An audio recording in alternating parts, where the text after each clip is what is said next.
Today's guest can deliver chaotic plot twists faster than most people can reply to text messages, and is proof that if you're a deceitful surgeon, karma will come back to bite you.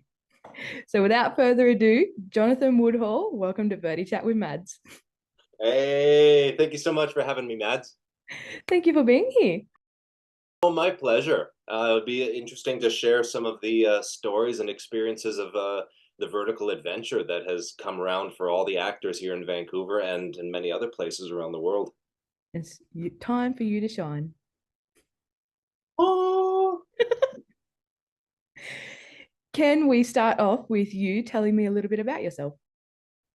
absolutely. So, there's a very lovely introduction, by the way. Thank you so much. Yeah, my name is Jonathan Woodhall. My acting journey began in 2005 when I started doing a lot of community theater. Originally, I actually wanted to be a professional wrestler. That was my number one dream. So it was like, okay, well, I mean, I'm going to the gym and I'm training in karate and all these other, I've got the physical theater side going down, but I should probably practice acting because wrestling is also acting.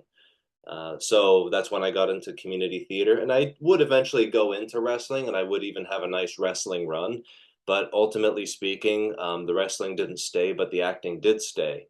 I'd later go on to do 3 years of acting school at Capilano University. Great time, by the way. And then I took a break from acting and came back about 4 years ago. Perfect timing for the verticals. That was like a whole lot of information I didn't find anywhere. Like, No, I guess no, you wouldn't have found out about sort of the wrestling because I don't talk about it a whole lot, I suppose. I tried to do my homework and it's like, there's nothing. Oh, surprise! So there you go. Yeah, I just yeah. got Probably my biggest claim to fame in the professional wrestling is that I went to Storm Wrestling Academy, which has since closed down. But it was a very prestigious wrestling school back in the day, and we got a visit from a well-known wrestler named Chris Jericho. I mean, do you watch wrestling? You ever heard of him? No, okay, no worries. But if you're a wrestling, so sure, maybe he's not mainstream, but if you watch wrestling, you'll know who that guy is. He's also the lead singer of Fozzy. He's another actor. He was just recently in uh, the the the Terrifier Part Three. But anyway, I got to train with him for a few days and gave him a clothesline, and he also mentioned me in his second autobiography because I made him laugh during a promo. that is so cool. Yeah, fun facts. I mean, like the choosing to be a performer and an actor in various different ways has definitely it has not been boring. Holy crap. My mind is like blown. Like, I don't know whether to read off my questions or like, Oh, we can chat wrestling for a bit if you want. it's up to you. Like, Oh, sure. I mean, I when I got to do my wrestling run, I mean, I didn't think we'd be talking wrestling either. But anyway, when I got to do my wrestling run, I wrestled for 365 Pro Wrestling, which is based on Vancouver Island. So I got to wrestle up and down the island with them. We wrestled in Campbell River, Comox, Victoria, Sayward, Duncan, all over the place. And the fans are fantastic, and but it's really rough on the body. And I just didn't love the process of wrestling as much as I loved it in acting. But funny enough, it was doing wrestling that reminded me, actually, yeah, showed me that it was definitely time to go back into acting, and that was when I cut short my acting break and came back. so like having a wrestling background, did that teach you anything? Or like that, did that bring anything over to acting, or like they two completely? Oh, it absolutely brought stuff. Well, you know what? I've got a an acting teacher named Shane Savage. He's fantastic, and he says everything affects everything, and he's absolutely correct. So, professional wrestling, the things that I brought over from that was Definitely learning a lot more about physical acting because when you're on, because basically it's like live theater and you have to be bigger than life. There's a lot of emoting, there's a lot of physical acting, you know. You're like there's a lot of things in wrestling too that are just not acting though. When you get slammed into the ground, you're like, oh, you know. That's real. You don't really need to act in those moments. Some ironically, sometimes it's acting like you're hurt when you're not, but sometimes then acting like you're not hurt when you really are. So there's a funny switch. But it taught me a lot about stunt work. That was where I learned how to throw myself down on the ground without getting hurt. And so I've brought that into other TV shows. Like there's another TV show that we just filmed season 6 of Hitler's Last Stand, which is a National Geographic show. And in those ones, like there are moments where we get shot. And so I actually could go running and then get shot. And then he says, "Now you're shot." And then I just sort of throw myself down on the ground. No protection, just I'm flat down on the ground. And it looks awesome. And it gives you sort of that, you know, that oomph. But if you know how to do it, it's not so bad. So it's I did a stunt for them in season 5 that ended up in the opening of the show. So I was quite proud of that. That would be like a highlight of my life if that happened to me. Like, It was definitely a highlight. It was definitely a moment that I was very proud of. Because in a show like that, oh, actually in any show, every actor is going to bring something different to the table and offer a different perspective. So a lot of what I brought to the table for that show was stunt work, physicality and stunt work. So that's definitely a way in which um, that's definitely a way in which wrestling has been brought into the my acting world. Yeah. that is crazy. And Like, fun. I don't even I don't even know what to say. My mind is like, but that is awesome. Holy crap. I'm so proud of you. Oh, thank you. Yeah, it's definitely something that I hang my hat on because if you stop and look at it, so few people can be wrestlers. Like like when you analyze it, it's like, okay, first of all, you've got to be a showman. You've got to be an actor. You know, any wrestler who doesn't know how to act, forget about it. They're not, that's half the job gone. So you have to be a good actor. Okay, then you've got to have the physical conditioning to be able to endure taking bumps and hits and punches. And it's not like fight scene choreo, it's live. So there's a much greater chance that you're going to get a boot to the face, like literally get kicked in the face or punched in the mouth or something. And those things have happened. So you got to have the physical, you know, endurance to be able to do that, almost like a fighter. You've got to have the stamina to do wrestling because it is like sprinting around for 15, 20 minutes or longer. So you got to have the stamina as well. You've got to have the physical strength to do it because you're lifting up other people and you're doing feats of strength constantly. And then you have to have the coordination. If you're missing because if I'm not coordinated, well, I could drop a guy on his head and kill him. That's not good. And you're trusting that the other guy is not going to do the same to you by accident. So if even one of those things are missing, you're probably not going to be a good wrestler. So the fact that I was able to wrestle for as long as I did is something that I definitely hang my hat on, and I think any wrestler should. Ironically, people almost laugh at wrestling and make fun of it, but they really shouldn't because when you analyze it, so few people can do it. There's even Olympic athletes out there who I guarantee couldn't do it. So anyway, yeah, it is something that I'm very proud of having done. I'm no Olympic athlete, but I definitely couldn't do it. Uh, but yeah, that's one thing that probably I'd never be able to do because I'd probably cry wolf even if it didn't hurt. Well, it's okay. It's not for everybody. It's like I said, the wrestling pool is so small that if you're very good at it and you've got the look, you're probably going to go far if you've got the work ethic and you push for it.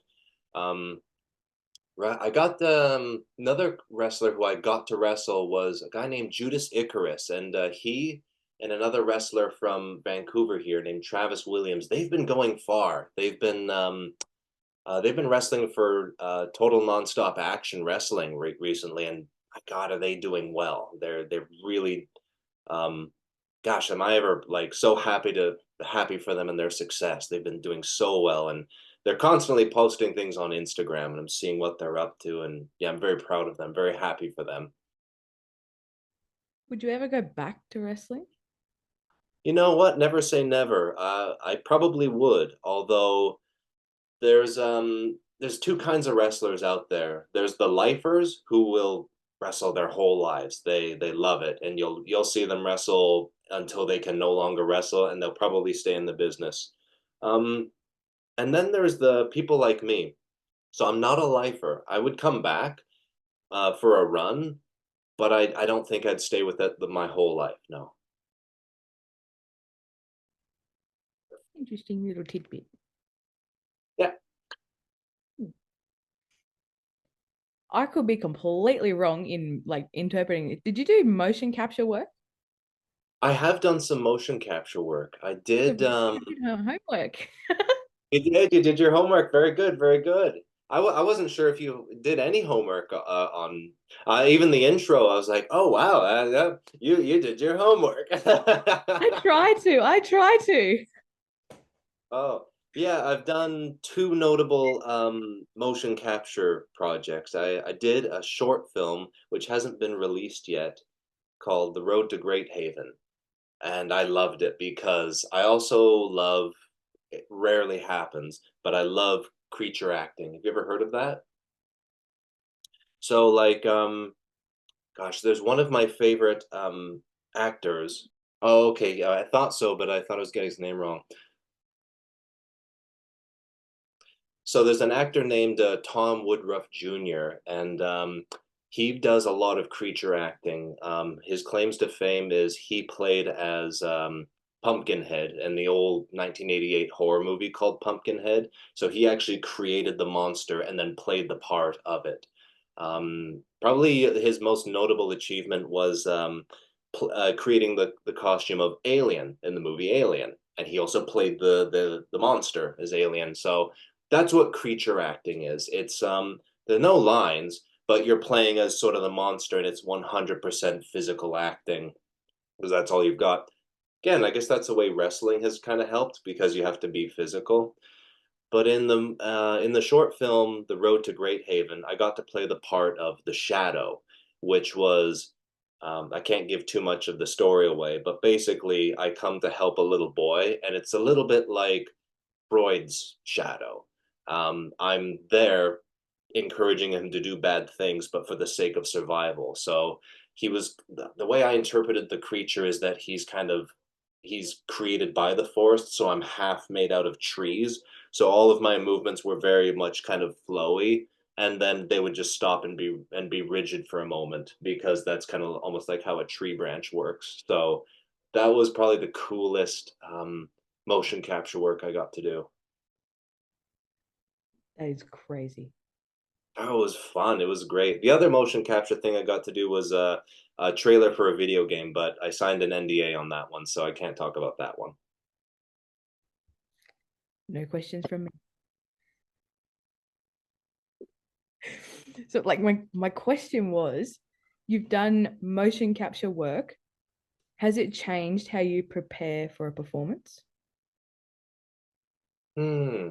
Doing motion capture work. No, I'd say it's just a different ball game. It's very physical, so as long as you do a physical warm up, you're pretty much good, you know. And but I mean, it's always about the imagination and knowing kind of where it lives in you, and it's just a different kind of art piece that you get to create, you know. Thank you for that. Out of all the roles you've played, is there a character that has taught you something about yourself? Hmm. Good question. Oddly enough, I find that almost every role kind of does that in a bigger or a smaller way because each role that you play My philosophy about acting is almost always like, where does it live in you? Where does this character exist? Because you're not changing yourself to fit the character. The character is changing because you're putting yourself into you're bringing it to life. You're bringing, yeah.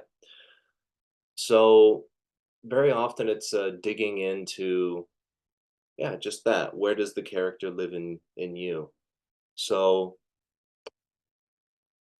maybe playing villains so much, it's taught me a lot more about empathy because nobody ever sets out to be the bad guy. Every single character, every single villain character I've played, I'm looking for ways that the world has cheated them. And why would they act this way? Every single villain believes that they're the good guy, right? Like even in the you fired a genius surgeon, you might look at that and think, well, there's no redeemable qualities about this guy. But the way I was interpreting it just to myself was that, well, my backstory is that I've always been the one who's been cheated. I've always been the one who's been underestimated. And then because it was treated so badly in early life, I've taken to cheating my way to achieve anything by any means necessary. And then that happens when I'm the doctor, right? Then it's like, okay, well, I've been here at this hospital for ages. And then some new kid just shows up and he's the one getting all the promotions. That's so ridiculously unfair. And then I find his book. So I'm like, you know what? I don't care. I'm gonna win by any means necessary because I'm the one who's been cheated. He's the bad guy. I'd be happy to just trounce on his career in order to make it happen. But you can sort of see playing as villains has taught me, I guess, a lot of empathy. Now I sort of look at other people when they're doing bad things, and I think, what led to them doing this? What pathway on their life led them down the road to arriving where they are right now, where they legitly see themselves as the good guy, even though they're doing something terrible? Because there's a lot of people in the world who do terrible things, but now it's got a curiosity of, what happened to you? What made you think that this was a good thing? I'm gonna like I'm not I'm writing things down so I don't forget them. That's what my eye glancing is. Oh yeah, no worries, go for it. But yeah, I'm a teacher's aide. And when we have like a behavior student, we would go through it's called like ABC. It's like the antecedent, the behavior, the consequence. So the antecedent is like think of a hill. The antecedent is like what happened, the behavior is the top of the hill, and then how can you de-escalate it? So what happens for that person to react the way that they have? So that's the antecedent. Does that make sense? I think so, yeah. It's like you're explaining. So for your character in the surgeon one, Sure. the antecedent for your behavior for stealing the book is that this person has just come in and stolen, like stolen your spotlight. Yeah, So that would be the antecedent. And then the behavior is how you react.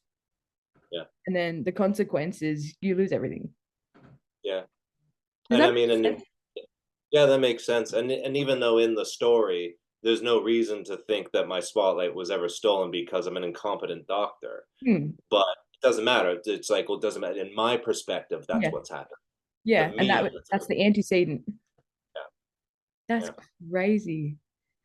Mm.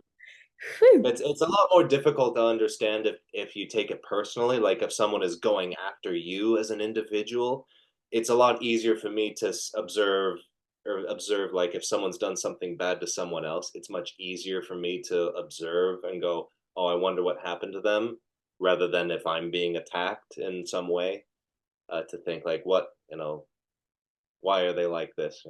But anyway, but still, I guess playing as villains so often has taught me a lot more about empathy and also using my imagination to determine what's actually going on here. Which emotion do you find the hardest to portray automatically on camera? You know what? Funny enough, it's playing as the alpha male characters and also playing as anger. I think that came from acting school because constantly they were saying like, "Oh, you know, he's the great big tough guy. That's easy. Let's get him to be the vulnerable role." So but then and then over time that became my kind of easier go-to. So when I have to think about what cheeses me off, what makes me angry, that I find that takes a little bit more work. But also, I mean, I like to play a lot. It's so easy to just be a big tough guy or whatever. I prefer to play. Like if you look at all the roles I've gotten to play as, there is something very colorful about them and interesting, and something so playful about getting to be those characters. So yeah, maybe anger. Anger does come across as one of the hardest emotions to play because you have to be in a constant state of like heightened anger to sustain what level you're at. Like, Yeah, I know it's easy to get angry. It's hard to say find something that makes you angry right now when you're kind of calm, you know? like just think Yeah. of the most No, rough. but I guess maybe because nobody ever tries purposefully to be angry, but when you're sad or upset or just living your day, maybe most people are trying to be happy or calm or laugh, you know? So maybe it's just by default, most people have more practice doing that, but anger can be a tough one to connect to. I was gonna say the easiest emotion for me to connect with is anger. It's really bad. You're trying to be angry now, are you? I I get know you angry seem so quick. furious right now, just angry as hell. Oh man, you got to calm down there, Mads. I know, I know. Shh, shh. No, if I don't know, if something happens, like the drop of a hat, I come home and I am calm. But then as soon as I walk into the kitchen, I see my kitchen's a friggin' mess and I just explode. Like it's Okay, note to self: don't mess up your kitchen. or I would just You walk in. don't mess with Mads' kitchen. You really don't. You really don't. Now just looking at it, it's making me angry. Okay, okay. No. Breathe. I've done half of the kitchen. I've done half of the kitchen. Like Get uh, the cat back in quick. I know. Where are you? No, they're both asleep. Oh, bugger. I know. Okay. What makes a script stand out to you? Ooh, just the script, hey? Hmm. That can be a tough one too, because very often, and this is sort of a shame on me kind of thing. Very often I'll read a script and it doesn't seem very imaginative to me, and I kind of like I think, nah. But then when I see it come to life, I think, oh, it's different when it's played than when you read it.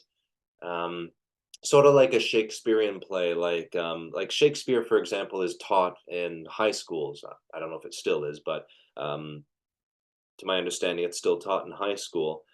But it shouldn't be read. It needs to be watched as a show. That's the intention. So, but what makes a good script stand out? Gosh, colorful characters. If I can read and see where each character is coming from and the motivations, that always stands out to me. Because a script is always a blueprint for the movie. So if I can clearly see a voice for each character, sometimes when someone writes a script, an issue that they can have is that they're the ones writing it. So I mean, one time I wrote a script, and I realized that each character in um, the whole film spoke the way I spoke. Oh, wait a second. It just sounds like they're a voice piece for me every single time. I need to break away from that and kind of think, well, what's their voice? How do they speak and why? And this person, how do they speak and why? What's their point of view on things? So that can be incredibly difficult. But if a writer is able to kind of say, okay, this person doesn't talk the way I talk, and then create their own voice, that can be a very good one as well. Yeah, but just any script with a lot of imagination, a lot of fun, any script that creates its own universe really well is going to be a good script. Yeah, Thank you for that. Because a lot of people go, yeah, because a lot of people go for like the arc of the characters, where you're like imagining it as like holistically. Does that make sense? I think so. Yeah. Like as a whole, like how it would come together, where like certain people focus on the arc of their character, or like I don't even know how to explain it. That's just probably the way I interpreted what you just said, but I could be completely wrong. No, it sounds about right. I mean, because yeah, the arc of a character is definitely part of it all. But I guess it's yeah, I guess I preferred the colorfulness of the characters themselves and how they come across. Yeah, Hmm, thank you. yeah. Being an actor who has acted in a lot of verticals obviously comes with its own set of challenges. Is there a skill you've had to learn for a specific role or to get a role?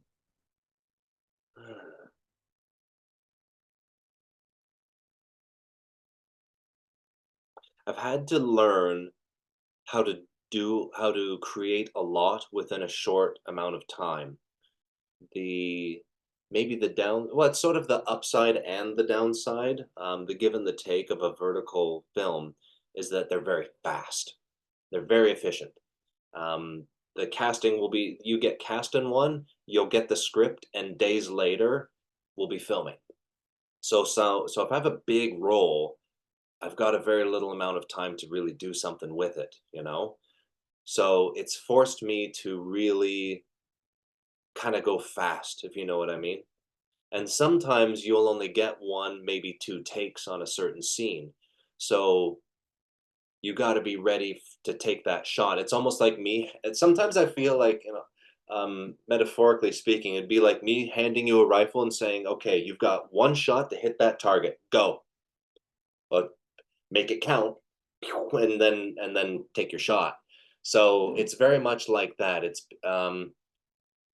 working fast on the fly, and also working with what you've got because sometimes on the day you'll have lots of time in between other shots, and you can't just sit around and just go, "Okay, I'm just gonna wait until we start." Like, no, no, no, that's precious time. Work on the scene that's coming up now, and think about where you are and what's going on. What think about the inner life of what's going on with you before they say go, because if you do a bad job, they might not care. They might just call it a day and move on, and ultimately it's you who will look bad. So yeah, working with a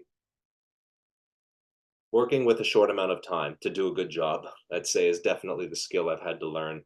Nothing that I've had to learn in particular for a certain role yet. Yeah. You seem like one of the lucky ones then. Creatively speaking, what do verticals offer you? A lot of, you know what, creatively speaking, what I find verticals offer me is just that opportunity to act regularly. And vertical acting has its own style, but in getting to play as villains so often, I find I don't have to sort of follow sort of the soap opera style. I get to just kind of do what I want. And much of the time, it is, I don't want to say undisciplined, but I want to say just a little bit flexible, a little bit casual, in that if you want to create a character the way you want to do it, they probably will let you do that. So if I want to play a character the way I want to do it, it's likely that they're going to say yes and let me do it.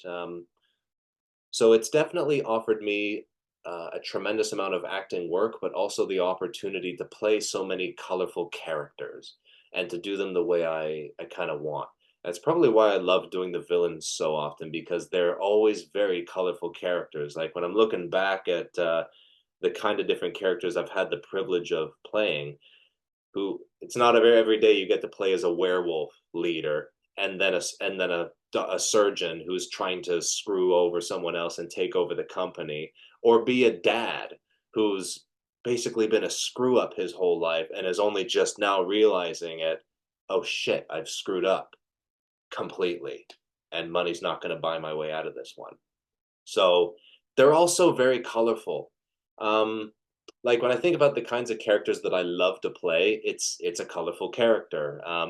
Someone who's visually interesting to look at, someone who has a lot going on within themselves and has very creative dialogue and creative things to say, has a unique voice and a unique perspective. To give you an example, I think any Batman villain is a colorful character. Any one of them, you know, there's a lot going on. There's an interesting theme behind them. They're visually interesting to look at, and they're very, very, very three-dimensional. So vertical acting has offered me that, and it's been bloody fantastic. And it is, Cheers to the vertical acting world. hallelujah.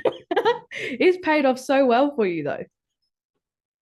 Oh, it certainly has. You know, the most rewarding thing I find about getting to act in things like this is has been great exposure, but there's another reason to that. But to give you an example, I'm pretty sure that No Home for the Brokenhearted got somewhere around 20 million views. I have a source who sort of told me that, but I don't actually know the exact number. But I mean, to put that into perspective, that's the same number, like 20 million views is kind of the same number of people as, say, like a mid-level Hollywood film. And that's pretty damn significant. So it's a huge, unspeakably huge opportunity for exposure. But what I like to say to people, and this is what gives me the purpose behind acting, is that even if it wasn't 20 million, even if it was 5 million, that's still good. Even if it was just 5 million, I guarantee you, out of that 5 million people who watched the movie, at least one of them was having a horrible day, a frustrating day, came home miserable, and escaped away into a neat little vertical adventure. That is literally the story of my life. Oh, fair. Well, there you go. You know, case in point. I mean, and there's a lot of times too. I mean, and this is good, and this can be for better or worse. Sometimes the verticals don't require the audience to think too deeply, but that can be very advantageous. I mean, if you're a person who's required to think all day long with your job, the last thing you want to do is go home and put on something super intellectual and keep thinking. You're like, no, I want to try to turn my brain off and calm and relax for just a minute. Um, like I'm the same way when I'm watching my YouTube videos. I like watching, say, Mark Manson, who's like a philosopher and a little bit like a life coach. He's always giving very thoughtful ideas.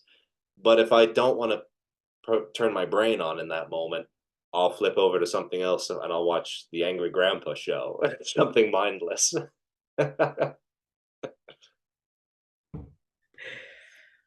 What has been your favorite role to do so far? And what has been your most challenging role so far? Ooh, that's a good one. Let me think for a sec.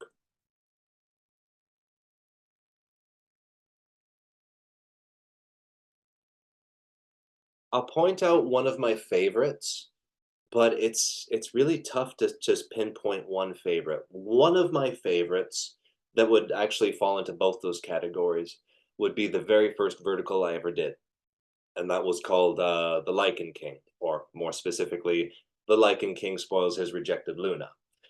But to me, it's The Lichen King. That was a lot of fun. That one's on YouTube now, but for some reason they took the music out, oddly enough. But so yeah, so you'll be watching a movie with no music behind it. But anyway, that one was very emotionally challenging, and it was probably my favorite role to play. So without spoiling, no, basically I was playing as a werewolf leader, so it was the first time I got to play such a unique character as that. So right off the bat, this is interesting. He's um, uh, I'm playing as a guy named John Snook.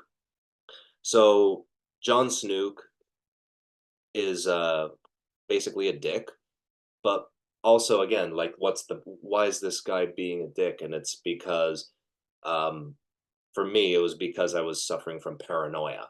I was the werewolf leader, so I had a target on my back. I figured people are after me and my family, so I'm going to get even more power, but that just makes it worse because now I've got a bigger target and I think it's going to resolve everything. And the only family I have is my daughter. My daughter gets murdered, and I figure it's the kind of the lead of the film. I figure I'm positive it's her who did it, and nobody's listening to me. So that was challenging, so challenging because when I was reading the script, I'm looking at it and I'm like, okay, so basically I'm kneeling right down in front of my daughter's dead body. She's just been murdered, and here I am. And I have a meltdown. I blame everybody, and then I just collapse to the floor. I'm like, okay, there's no um, getting around this. This is the worst moment of this guy's life. It does not get worse than this. So I'm like, okay, so if I want to do this right, I'm gonna have to show everybody again, where does it live within me? What did the worst day of my life look like? So it was challenging in a sense of like opening up my heart, just going, here you go, everybody. This is what the worst day of my life looked like. Take a good look. And so it was very, very challenging in that sense, but also very rewarding because the crew was saying to me that they felt it. You know, they felt it for real. That's it. And in a way, it kind of is real because acting isn't pretending; acting is being. So yeah, it took a lot of emotional energy to go there and then show everybody and then walk away again. Because there's the going into that, and then there's once it's all finished, coming back out. So when we were finished filming that day, luckily it was actually a beautiful sunny day. We were kind of near a beach. I said, I'm taking a 20-minute walk. So I took a 20-minute walk, sat on the beach, did a 20-minute, did a meditation, and then just kind of calmed down and came back to back to neutral. And then, all right, let's go home. So that one was very challenging. But it was also my favorite character to play because Jon Snook wasn't your average villain. Jon Snook was duped. The villain of the movie twisted me and just made me into a puppet, and I didn't realize it. And then by the end of the film, I realized, oh shit, you know, I've screwed up. I was duped, completely duped. And then in sort of Jon Snook has a redeemable moment where I'm trying to describe this without ruining the end of the movie. Yeah, Jon Snook I realize that I've been duped, and then I pass on my power to the main character, which is the most redeemable thing that I can do. So in his last moment, he's no longer the villain. He's a guy. So if you look at the arc of what happened to Jon Snook, he's a dick, worst day of his life, extremely vengeful and angry, realizes he's been screwed up, and then has just a moment of redemption before the show ends. So that's still got to be my favorite role that I've played, and also the most emotionally challenging one for me. Thank you very much for sharing that. Oh, Like, my I pleasure. was like, holy crap, listening to it. That's why my face was like stuck the whole time. Like that. It Oh, it meant a lot to me. Sometimes you create these you breathe life into these characters and then they mean a lot to you too. Again, because you're taking your life and putting it into them and you're making them come alive. Yeah. I think a question that I've asked like somebody else before, but I didn't put it in here. I didn't think we would go in this. um, is like when you deliver such high emotional scenes, um, where do you pull from like imaginary like inspiration, or do you like pull it off like real world experiences, and how do you recover after that if like you do pull off real world experiences, you know? Well, yeah, that's a very good point because there's getting if you're a good actor, you need to be able to get into it and then come back out of it again. Yeah. Because you can't just leave yourself in a lousy state like that. So Like you You know what? explained it as you drew from the worst day of your life. Yeah, Um, I thought back to you know what? I found it's been different every time I've had to kind of go there. So yeah, there is recalling the worst kind of the worst days of my life, um, and then just sort of showing what that looked like. But there's also been, but yes, there is also using one's imagination. Well, using one's imagination definitely helps too. That's a whole other tactic. I guess on the day I was doing that one, I was doing a bit of both. Um, because it was a mixture of the worst day of my life, but it was also a lot of frustration. You know, like I was telling people, my daughter's in danger, my daughter's in danger, my daughter's in danger, and then nobody listens, and she gets killed. That would frustrate the shit out of anybody. You know, saying I knew this was going to happen and nobody listened. So yeah, there's a lot of frustration in it too. Um, yeah, I guess it's going to be different for every actor. It's been different every time for me. Very often, yeah, reflecting on the worst experiences of my life, maybe my life's biggest regrets, um, and using the imagination. However, I would also put out there that these are also, ironically, things that are resolved. You never ever want to use unresolved trauma as your acting go-to. So these are all regrets that I've had, I've been through. They're still upsetting, but I've also come out. I'm also at peace with them, if that makes any sense, you know? So maybe that makes the coming back out of it much more easily. So I'm doing a number on myself, but it's a controlled number on myself, if you know what I mean. Coming back out of it, I find I very often have to push myself into it, and if I stop, I'm naturally going back to my neutral zone. So it's like getting myself into that state, then like, okay, now that I'm in this state, the character, who am I, and what's going on, and then quickly use it. And then when the scene is over, I often just usually for me it's just meditation. Yeah, take a good 20-minute meditation, focus on the breath. Um, like I said, on that one day, it was very conveniently, it was a beautiful day out, so I went out and enjoyed the beautiful day, and then just kind of came back down. So and that's very important. You don't want to go in without knowing how you're going to come back out of it again. just like jotting this all down in my head. Because I don't think I'll be able to rebound as quick. I don't know. My emotions linger. Like I'm one of those people. Well, I mean, it's also practice and training. I mean, emotions and using your own experiences are is kind of like a toolbox. I mean, if you trained for some time, I'm sure you'd be able to do it. Anybody can do anything. Even if there's someone watching this right now who thinks, "Well, I've always wanted to be an actor, but I don't know if I could do that." You could. When a person decides that they want something, nothing's going to stop them from getting it. And sure, they'll be bad at, and sure, if you tried it, yeah, you'd be bad at it at first, and then maybe you'd even be bad at it a few times after that. But then you'd start to get good, and then you'd start to get great. Compound interest. That's how training goes. I've always been told I'd be a great actor because my face does all the talking and I don't have to. Oh, okay, neat. Just all my facial expressions are like your facial expressions just say more than what your mouth does. You'd be a good physical actor then, maybe. So I hope so. No, I'm not even going to go into that. No, no. What do you hope people feel when they watch your work?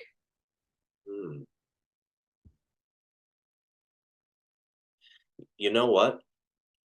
My number one goal as an actor is to create the story. I want the audiences to watch the movie with a suspension of disbelief. I want them to get into the movie itself.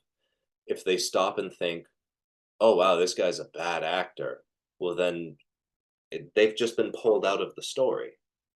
They're no longer getting that suspension of disbelief. So whatever I do, whatever they feel watching it, because here's the thing too, not everyone is going to feel, not every audience member is going to feel the same way watching the same thing. You know, it could be 10 people in a room watching a performance and they all feel differently about it. That's fascinating too, to talk with other people about how they felt about another performance, and each viewer, each audience member sees something different.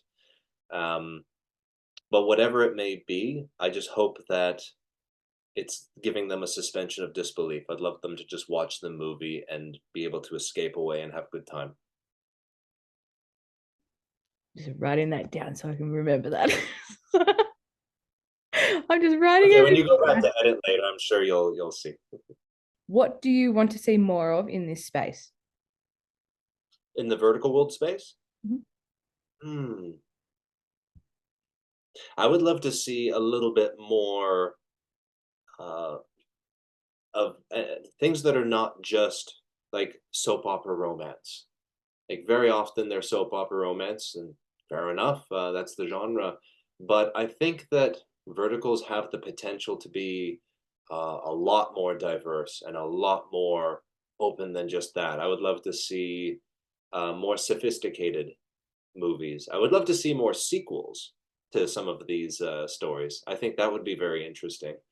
But I think like, well, I mean, I think verticals could make great action films. Um, Fair enough, it might not fit the mold, but still, I think that there could be more. Take any genre, sci-fi films, war films, action films. Um, I would love to see the style change out of just soap opera to doing other styles and then move forwards. I think that is untapped potential there. There is definitely a lot of untapped potential in this universe anyway, Hmm. especially like the comedy. But Yeah, comedy too, absolutely. I personally am a rom-com person, but Mm. There could be more rom-coms. I mean, yeah, especially for verticals. I hope so anyway. But no. My last one is if you could highlight one of your verticals for viewers as a must watch, which vertical would it be and why? If I was gonna pick one, just one, and say this is a must watch, it is My Mom is a Mafia Boss. I thought that one was very interesting. Courtney, who plays the lead in that one, did exceptionally well, and that one has a lot of action. That one I think is a very underestimated gem. So, I mean, all the ones that I've been in are fantastic. That one sticks out to me as one that is a little bit more unique. So, if anyone's looking to watch one that's a little more unique, I would check out that one. My Mom is a Mafia Boss. I believe that one was with Stardust TV. Yeah. And that was with, is it Mike Jeffrey? I could be wrong with that. I got everything off my Oh, yeah, yeah. I believe it's with Mike Jeffrey. and Courtney Clarkson. Is that it? That's they're the leads in that one, and I thought they did quite well. Yeah, I did my homework. The one I really want to watch is Till We Meet Again. I'm pretty sure I have. I can't remember if I watched it or not. You know what? Full disclosure, I haven't seen that one either. But you acted it. I Oh, did, no. but it was actually a very it was actually my part in that one is very small. Really? Um, yeah, really, it certainly wasn't a villain. That was more like a day player kind of thing. Yeah. No worries. I mean, sometimes, the thing is, I love to act. And so sometimes I will just do a day player thing, just to meet some new people, have a good, and I mean, like, if you're spending a day acting, I mean, that's a good day right there. So, but yeah, someone asked me if I wouldn't mind coming on. I think it was a little bit last minute. They said, "Hey, could you come kind of bail us out? Could you come be a day player?" Yeah, sure, count me in. So I showed up. That one I had a fun experience though.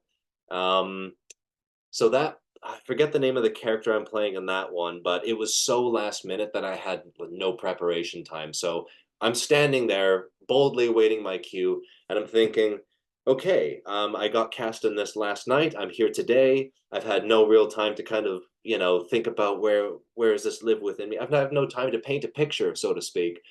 So what's going on here? I'm walking over and I'm saying, "Hey, how you doing?" And the situation is, I walk up to this woman and I say, "Hey, it's great to see you again." And she's pretending she's someone else. So she goes, "Oh, I'm sorry, I'm not who you think I am." And it leads to kind of an awkward moment, and then I eventually go.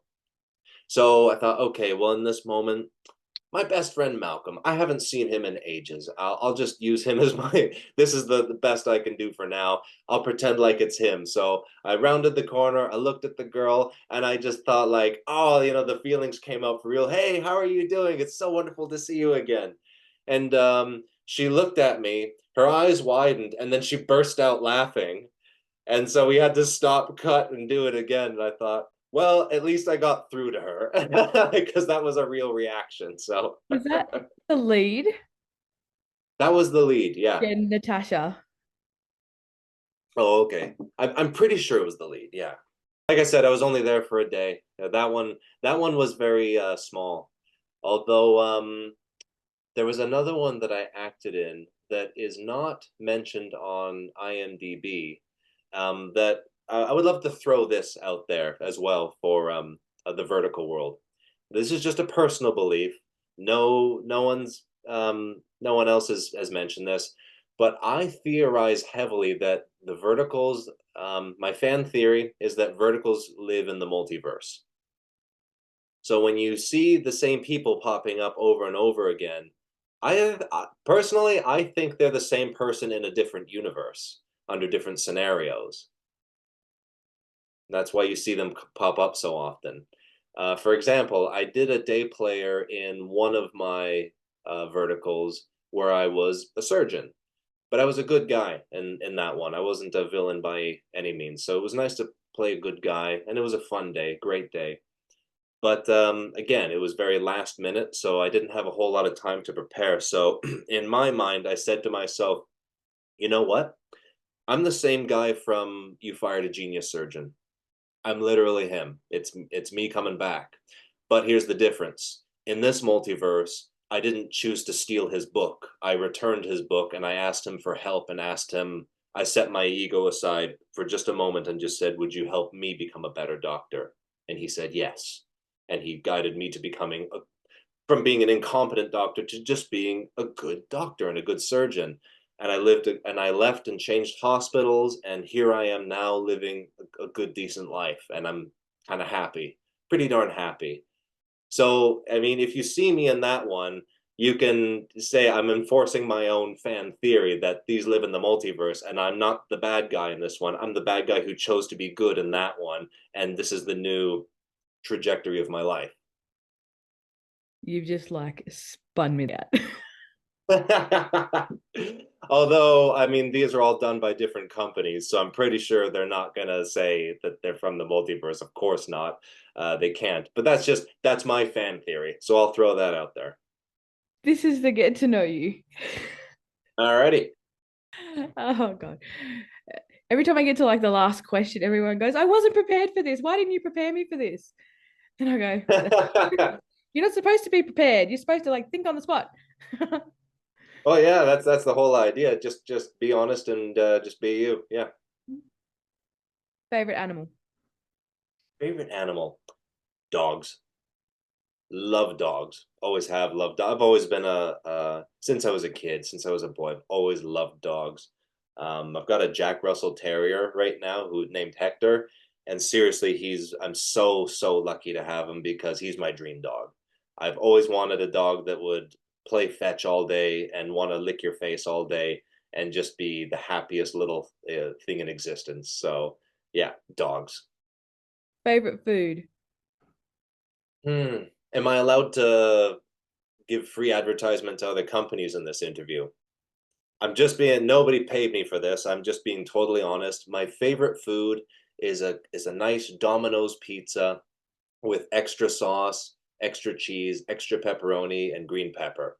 To me, like that is like a perfect pizza. That if I'm having a cheat day, or if I'm having a cheat day and I can eat whatever I want, that's my go-to. Beyond that, gosh, there's a world of great foods out there. I love Chinese food. Love Vietnamese pho. Eating out anytime is always a nice treat, but that's my number one go-to. I love pizza. Oh God, yeah, and it's and yours and one is very lucky if they find like that is my perfect pizza right there. Favorite color? I like all the colors. I don't think I can just pinpoint. I do love a cobalt blue, but color combinations are really what I love. I love blue and yellow. I love green and yellow, purple and pink, black combined with any other color. Um, I don't know. Could I say rainbow? Because it's got all the colors in it. Like really favorite colors is something like you see the paintings behind me. Wacky combinations of colors. Yeah. I don't think I can just pinpoint it as just one. No, they are pretty cool. Yeah, they were done by a family friend named Robert Moon. He did a fabulous job on those ones. Yikes. You want to see him up close? Only if you're willing to. I don't want you to like pull them off the Why wall. not? Why not? Why not? They're right here. Unfortunately, Robert Moon has since passed away, but I've still got his artwork here, which is glorious. Oh, So it's sort of like a painting in which you make your own interpretation of what it is you're seeing. yeah. So, I mean, do you see anything interesting? I see like it's giving like to me. Hold on a second. Okay. It's Yeah, giving see me that? like you know Avatar the Last Airbender? Yeah, So it's giving me great like show. yeah, like the tree with like the roots sticking out of it. It's giving like those vibes. Oh, yeah, yeah. Could be completely wrong, but yeah.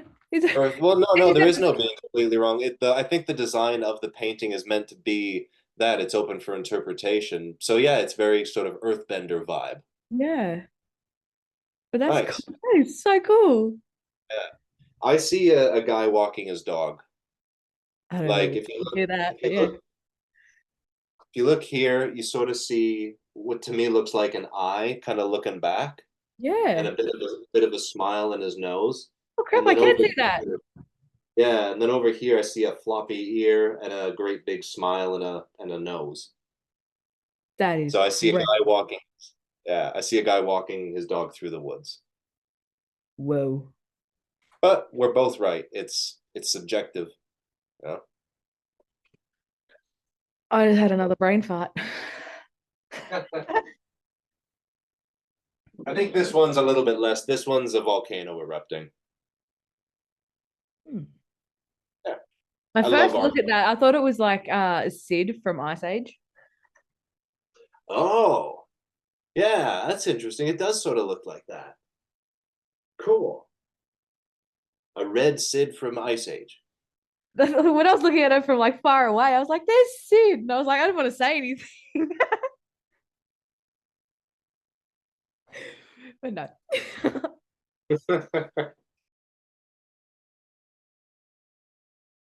Dream country to visit.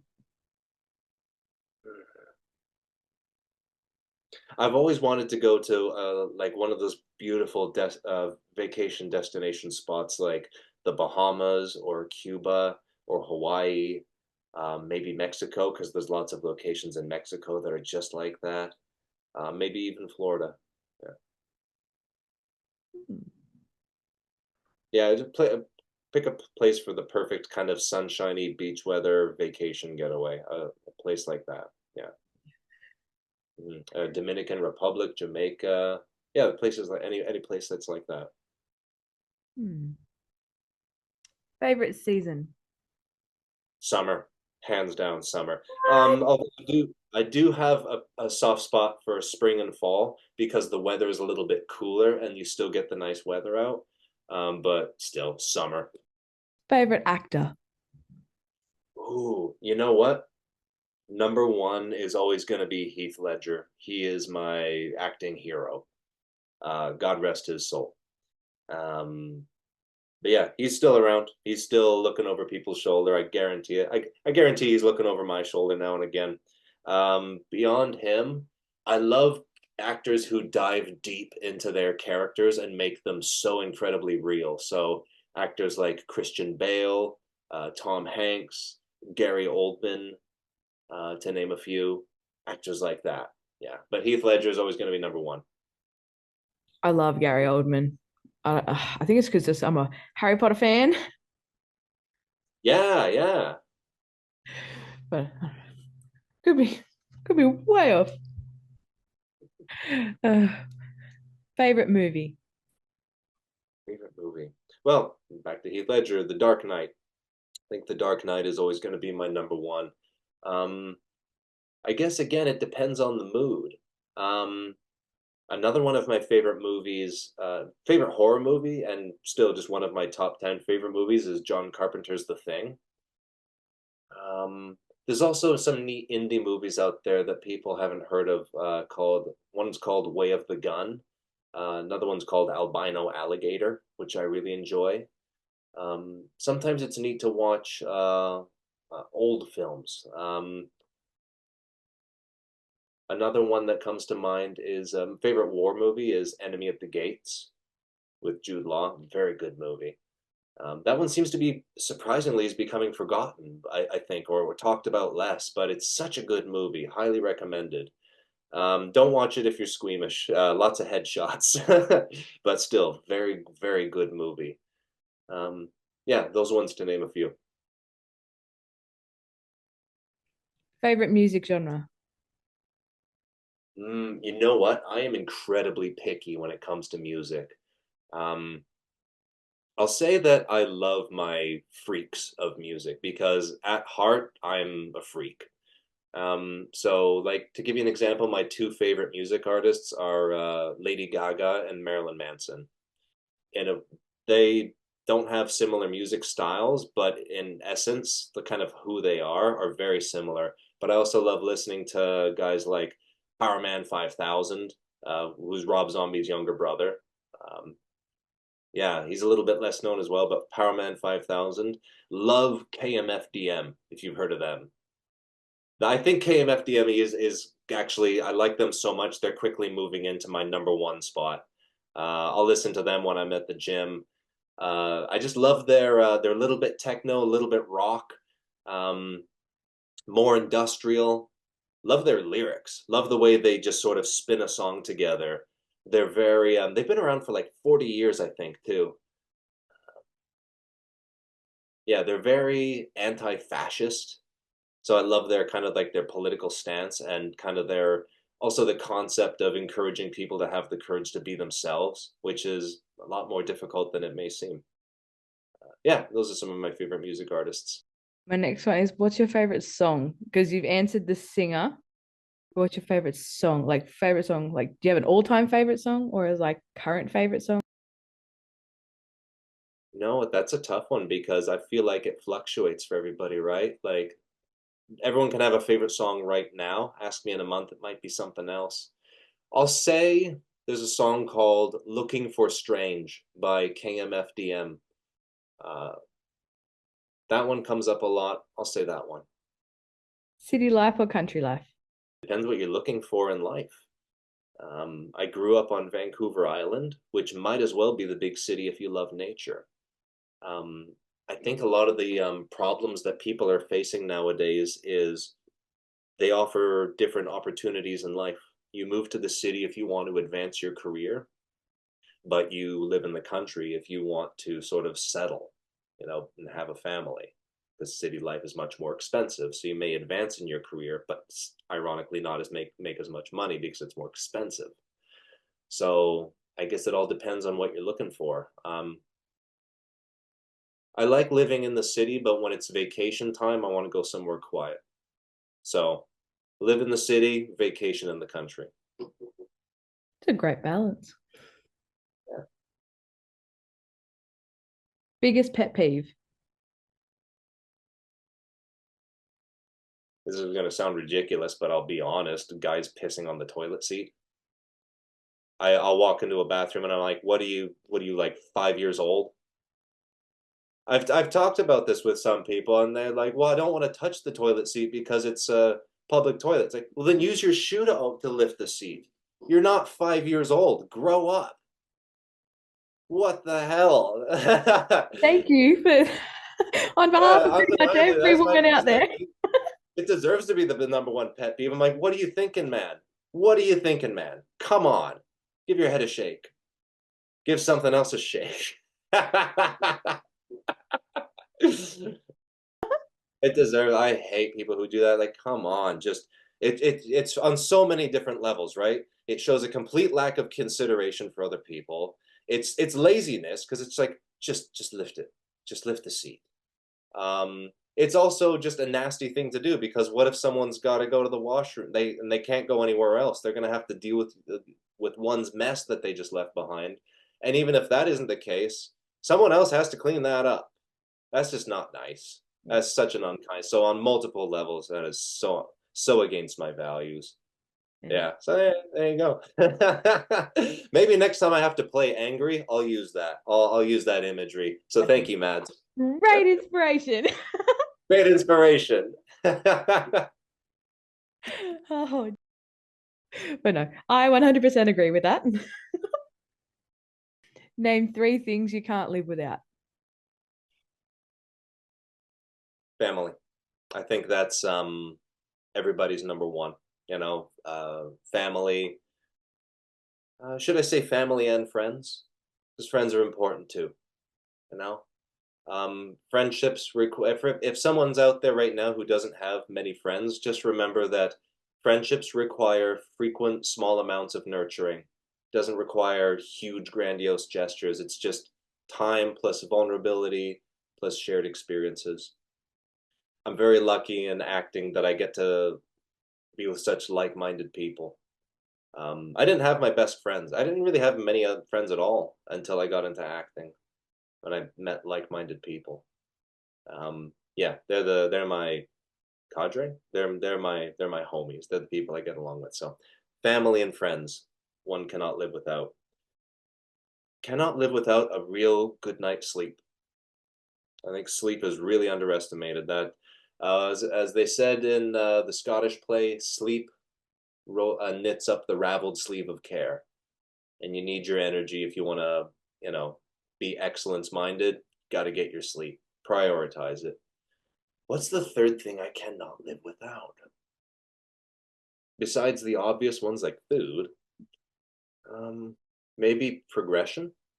Feeling like I'm moving forwards in life. If I feel like I'm stagnant, just stuck in one spot, uh, I can't live with that. I want to know that I'm moving on to the next level and whatever it is I'm doing. Yeah. Like, want to keep bettering yourself.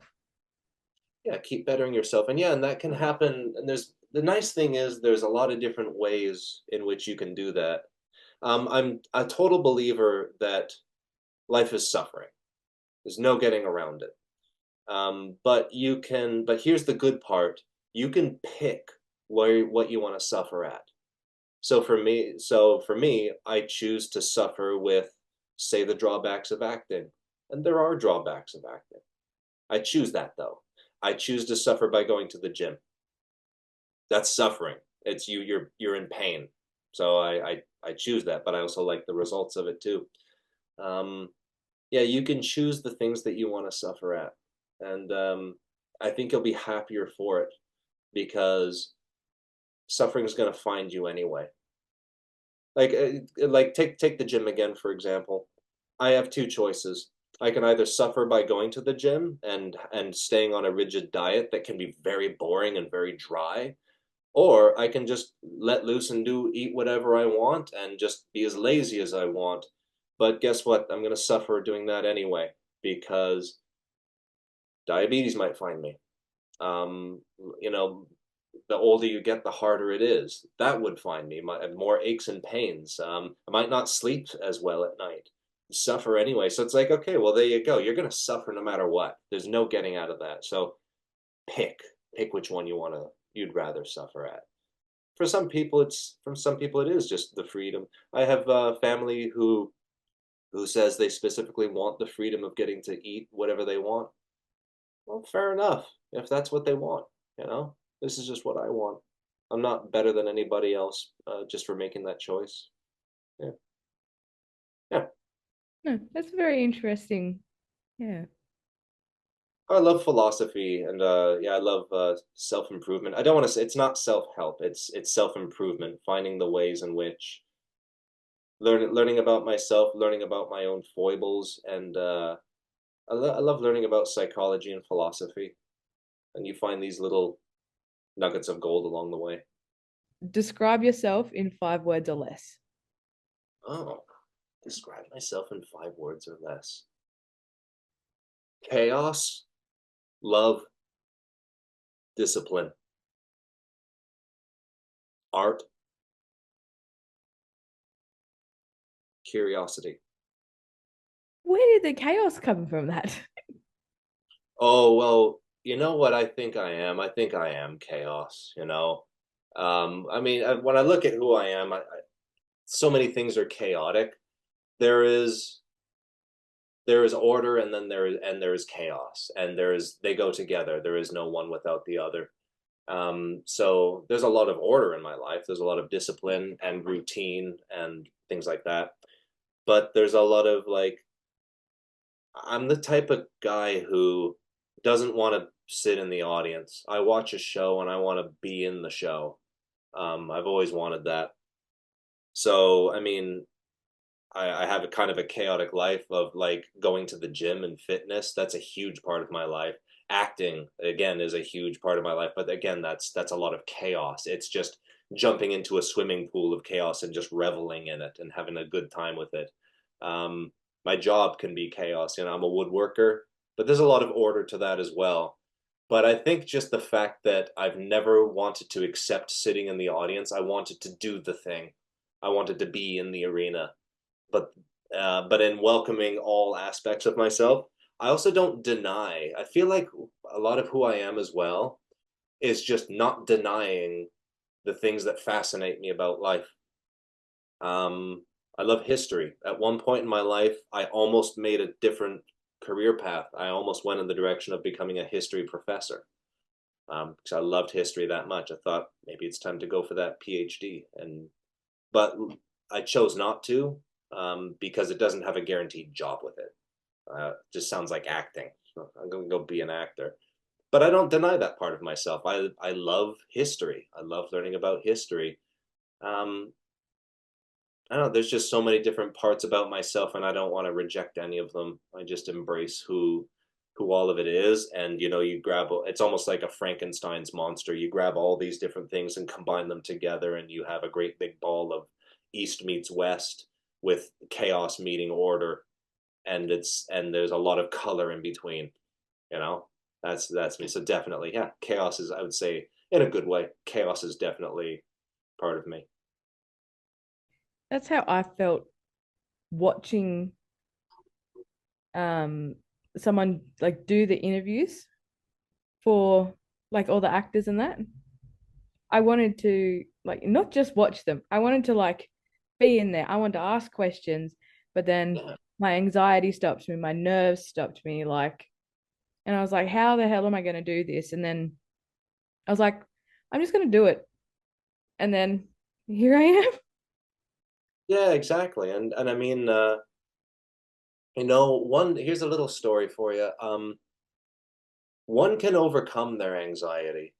I mean, like for anyone who's suffering from, even if someone's suffered from anxiety their whole life, I believe wholeheartedly that you can learn how to work around it and get it to a point where it's no longer a problem in your life. Because when I was a kid, I suffered from crippling anxiety. Like, I mean, crippling anxiety. I've never suffered from anxiety as bad in my adult life, as bad as I did when I was a kid in elementary school. It was horrendous. But I learned kind of early on how to work with it. I had adults who kind of showed me a bit of the way. And when I learned that the things I'm anxious about are not going to kill me, I realized that I was going to be okay. And that's kind of my philosophy around anxiety. I would almost stop and say, okay, you're feeling it right now. Breathe, look around. It's like the fire alarms are going off. Is this a false alarm or is this real? Okay, is there something going to kill me? Literally right now, is there something going to kill me in my environment? Well, no, I don't see any people with guns and I don't see any lions, so I guess I'm all right. So this is a false alarm. This is not going to kill me. Maybe it's fear, but it's not going to kill me. And one can work, yeah, I can see you've worked through your anxiety. I That's was very good. like mildly freaking out. I mildly freak out before every call. Yeah, I'm sure you do. And yeah, I mildly flee. I got the lead in a feature film earlier this year, and I was mildly freaking out because I was in 96 scenes, and I was scared because when you're the lead actor, the movie's kind of on your shoulders. And I'm looking at this filmmaker who spent 4 years getting the movie ready, and I think, okay, and now he's entrusting me with this. So if I screw up, his movie's gone, you know. So I gave it my all, and but yeah, there was some anxiety along the way of we're gonna do this, and you're gonna be okay. And yeah, it's scary, but if you prepare, it'll be all right. Takes courage. Courage isn't the absence of fear. Courage is kind of going is wisely progressing forwards with it. Hmm. I'm gonna have to rewatch this whole interview and be just like, take out little bits, like apply it to my life. I would just like to say a massive thank you for joining me today. This has been so much fun and very, very eye-opening. And I thoroughly enjoyed getting to know you. So thank you. Of I thoroughly enjoyed this too. Thank you so much for having me. course. Yeah, I wish you all the best in the future. Keep doing interviews. This is great. And if we can do a group interview one day, even better. Let me know when and where. I'll do my best. Yeah.